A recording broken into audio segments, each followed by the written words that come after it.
Thank you. So yes, last stretch. In the few minutes that are available left to me, I'm going to talk a bit about non-medical affirming practices. On the slide at the top right, you'll see one of the early stories of social transitioning. Um, Dr. James Barry, who was assigned female at birth, but apparently lived most of their life as a man and had spent time, in fact, in South Africa in the early 1800s as a doctor, as a surgeon. In retrospect, we come to think about Dr. Barry as an early example of someone who had lived their lives because it was how they identified. Interestingly, if you take a sort of a broader sociological view of gender, I think there were probably many people in history, many women in history, who realized that passing as a man, gave them certain social advantages. Interestingly, Madeleine, when I was thinking about this slide, Dr. Barry had lived in amongst other places and worked in Cape Town, Mauritius, Jamaica, Saint Helena, Malta, and Corfu. So that says something about their desire to live in more isolated spaces, and maybe the idea of passing was easier when they were not living in what was then ordinary British society. So social transitioning really is about how does the world see me? And I think many people who are trans or gender diverse wish to pass in terms of how they identify, the gender that they identify with. We could have a whole 2-hour workshop on the notion of passing. What does it mean to pass? What is acceptable appearance in terms of the gender you identify with? And of course, that will depend on the society you live in, because what passes as a woman or a man will differ from society to society. But nevertheless, for the trans person, it is very healing and very important often to be seen as how they identify. And while this can be done on one's own, clearly, if you're working with a team who can support you in the changes you're trying to bring about, you're going to have the support you need to live comfortably and to be seen as you identify. Sometimes, for example, a speech therapist can be a part of that team in being able to present one's voice. Usually, this is an issue more, I would say, for trans women because they've already gone through a masculinizing puberty, whereas for trans men, the effects of testosterone have deepened their voices, where passing from that aspect is often much easier. So, in terms of how we present ourselves in the world, it's our body, how we hold ourselves, how we move. If you saw me speaking now, you'd see my hands moving, the inflections in our speech, what we wear, what we put on our heads, how we adorn ourselves. So, for trans women, a key aspect of passing would be to manage the pelvic area, so the penis and the testicles, to present as flat a pelvic area as possible, even to pass in terms of appearing to have women's genitals. So many trans women will, in fact, tuck their genitals. That could include pushing the penis back or pushing the testicles inside the inguinal canal or pushing them to one side. And this is about to be comfortable in how you appear to the world, or possibly you haven't had access to the gender affirming surgery you've been seeking, or it creates a sense of euphoria, gender euphoria, what minimizes your discomfort with your gender appearance. So materials to facilitate this can include specialized tight garments, undergarments, certain forms of underwear, taping, although it's important that the tape is over something, not onto the actual genitals themselves, or tights or panty liners or pads that allow for the appearance that one wants. A particular caveat here is that using the bathroom can be complex if you've already completed the tucking process. So being able to manage and remanage the tucking, if you want to use the toilet regularly, is important. In fact, it's critical because we do know that some trans people have challenges around the effects of tucking and limited use of the toilet.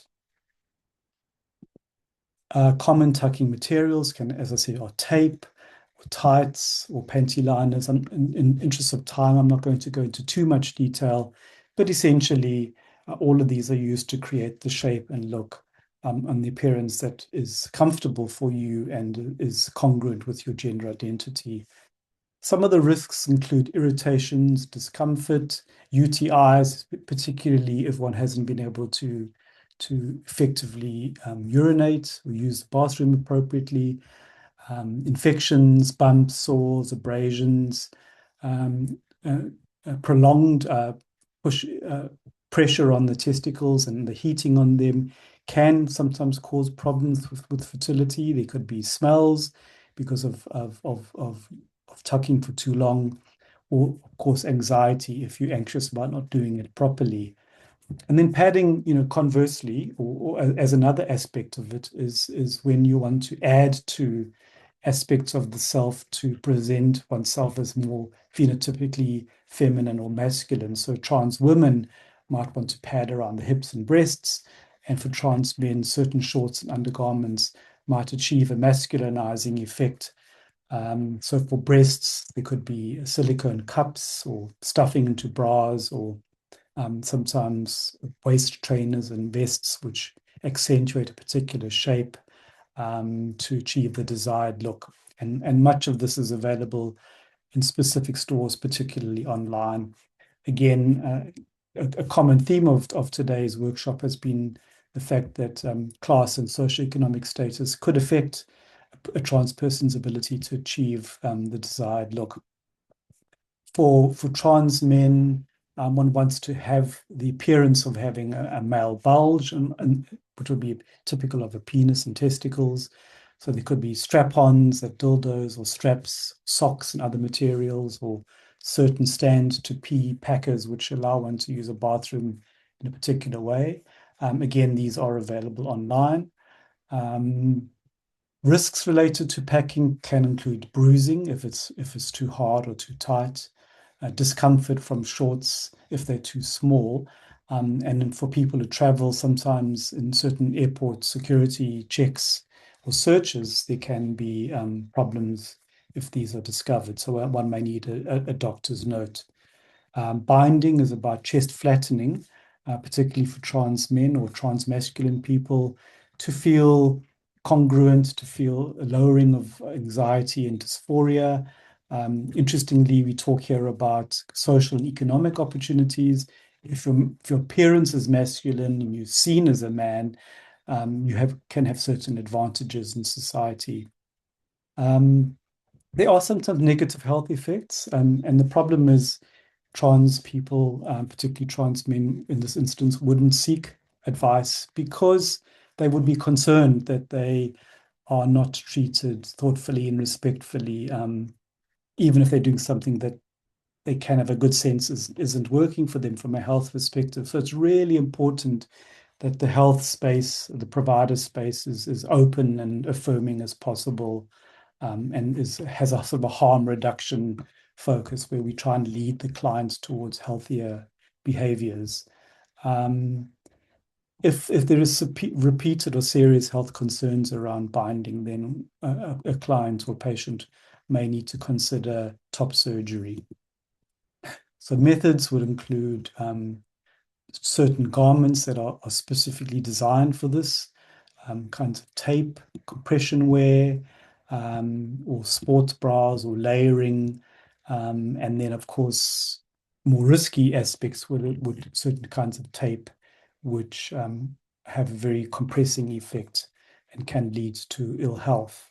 Some of these risks could include skin and tissue related concerns, including infections, pain in the back, shoulders, and abdomen, breath problems, changes around posture, even fractures in some cases if the binding is too tight, headaches, dizziness, heartburn, overheating.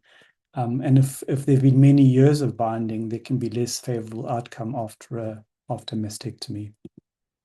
So safer binding, there are commercial binders, but the safest would be sports bras and layering, materials that allow the skin can breathe and is dry, proper cooling and staying hydrated, and then having time off and days off from binding is very effective and is in fact more effective than limiting the number of hours of binding per day.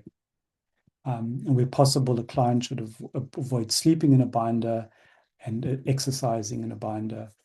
And certainly, if one is experiencing these kinds of conditions, one should be advised to take a break.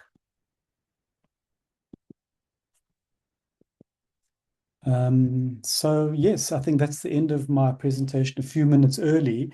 Perhaps just to say, that on after everything we've talked about today, with some of the more sort of more complex matters of hormones and surgeries, one may think of these non-medical interventions as superficial or frivolous, as less important, but in fact, they can be very powerful in allowing a person to present in the world as they feel they see themselves. And it's definitely should be seen as part of the total package of gender affirming healthcare. So I think I'll leave it there. Madeleine, we could take any Yeah, I questions. can see. I just want to see if anybody wants to put any last questions.